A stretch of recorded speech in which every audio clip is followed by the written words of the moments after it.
Uh, Distinguished delegates, let me stand on the established protocols because I'm not very good at protocols. So please allow me to thank the NGF, the chair, and all the excellencies here present, and the distinguished participants. Now, I'm here to voice the views of Professor Joe Umo, who is actually supposed to be here, but is currently out of the country, and for reasons beyond his own control, he cannot make it. So I was then asked, as president of the Nigerian Communist Society, since I'm serving him, that I should come and please, voice his views to this august body. So I know that if you were here, it would probably be better than myself in the area of protocols. And since we don't have time, let me just go to the core of his own views.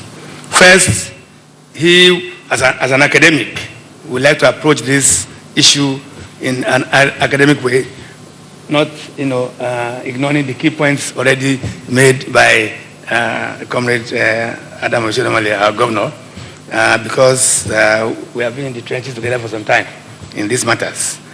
First, he would like to define what we mean by youth unemployment. And according to him, he sees it as a black box which has so many elements. Conceptually, you can have what we call open unemployment. You can have underemployment.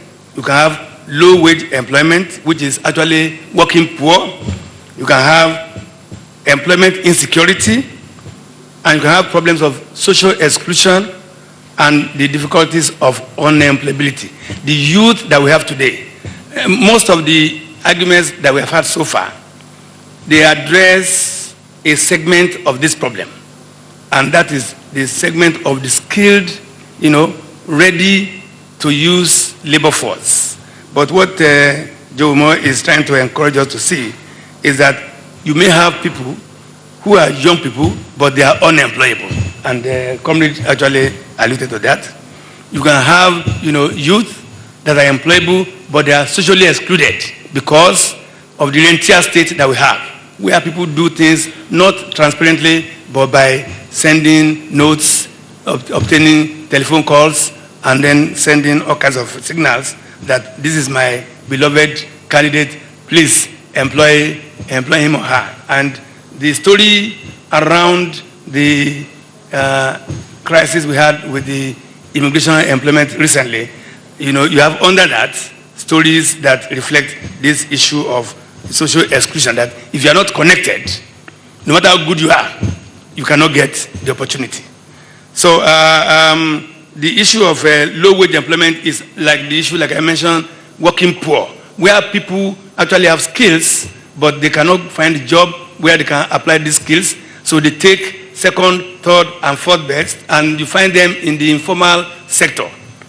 And you find an economy like ours that is dominated by informal sector where productivity of labor is low. Accordingly, wage income will be low, and therefore you have a large pool of working poor. That attribute is not limited to Nigeria, it's an African phenomenon. Now, he then went on to give us some facts about the unemployment situation among the youth. He began by saying that Nigeria is the 8th largest economy in the world. Our population is very well known. It's also the population that is growing fastest, because between 2000 and 2011, our own population grew by about 26.8%, just 2 points. Annual growth rate is not what he was looking at. And he also wanted to leave with this audience the fact that unemployment rate among the youth, according to him, defining it from age 15 to 44, unemployment among that class of Nigerians is around 60%. This is data from National Bureau of Statistics, which is just accumulated. And then also unemployability among this group is about 80%, which means 80% of them are unemployable. And he mentioned the fact that when federal government in its wisdom chose to close down the National Manpower Board there was no, employment planning in Nigeria. Back to the point made by Adam earlier, namely that if you don't plan, for the people that are getting out of school, the various skills that are coming, you will not be able to employ them, which also means that your planning will also begin with the demand side of labor.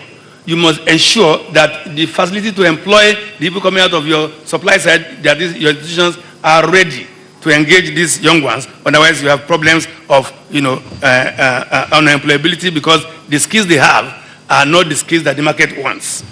And then, you mentioned the issue of poverty among these people and all kinds of issues, and then tied it to the point raised by, comrade earlier, that look, because of this problem, there are idle hands which can be used for all kinds of things, including the problems of insecurity and the related challenges that we have now in various forms, beginning from kidnapping to, outright terrorism that we now face. And he also went on to talk about the issue of the problems of previous policies. It is not that we have not been doing something about it, but they have been problematic. First, he identified the fact that we have over 30 programs made to intervene in this problem, beginning from the immediate consequence of the social adjustment program in 1986, where government was asked to roll back, expecting that the private sector will automatically move in to fill the gap, forgetting the fact that there's an umbilical relationship between the public and private sector.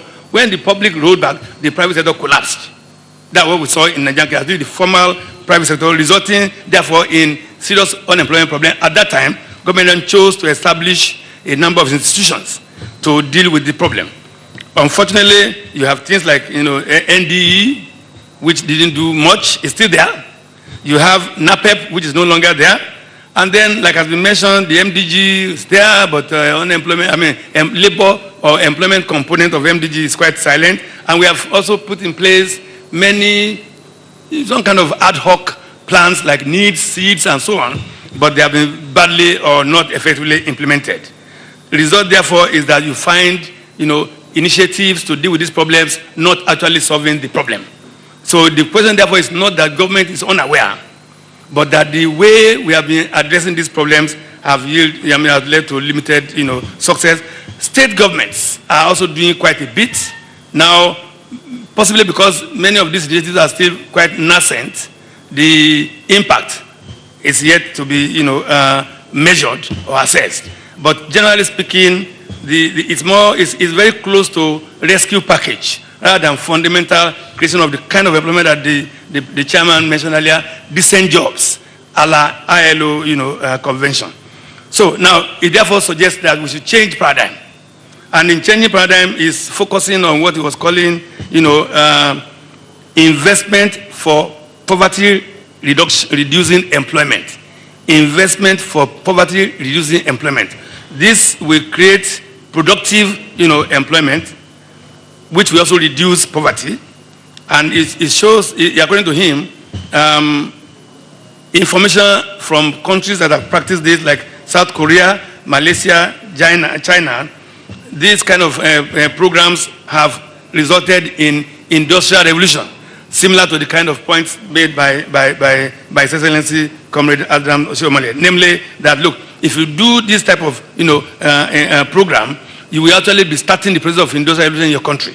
So you're going to kill so many birds with a single set of stones. And it also allows for targeting specific sectors that have high employment elasticity, as opposed to rescue packages that we seem to be having in many, many places as at now. Now, what are the elements of this policy? Very quickly, ladies and gentlemen, he focused on saying that we should invest in the following sectors: modernizing agriculture and connecting it to industry, which is like agro-processing, value chain approach to agricultural development, which is what is going on now. Investment in mass education, which will equip the youth with necessary skills to therefore operate in that kind of economy. Also, ensure that you don't ignore education of women in that context. And they also suggest that we should focus on micro, small, and medium enterprises that are also very well known for creating jobs. We should also invest in entrepreneurial evolution, what Mr. Adiola said earlier, namely build the entrepreneurial skills of the young ones. Then invest in development of microfinance, to give, financial support to these, small and medium enterprises. And then revitalize at the state level employment planning institutions, which will fill the gap that has been left by the collapse of the National Manpower Board and therefore the state planning committees.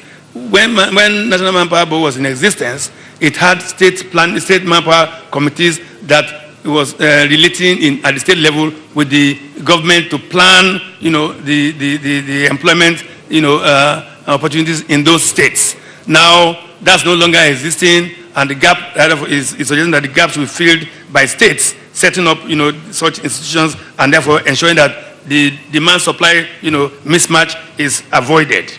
And in final, views from him, he's saying that we should invest in planned urbanization to create what he called industrial agglomerations via small to medium city development strategy.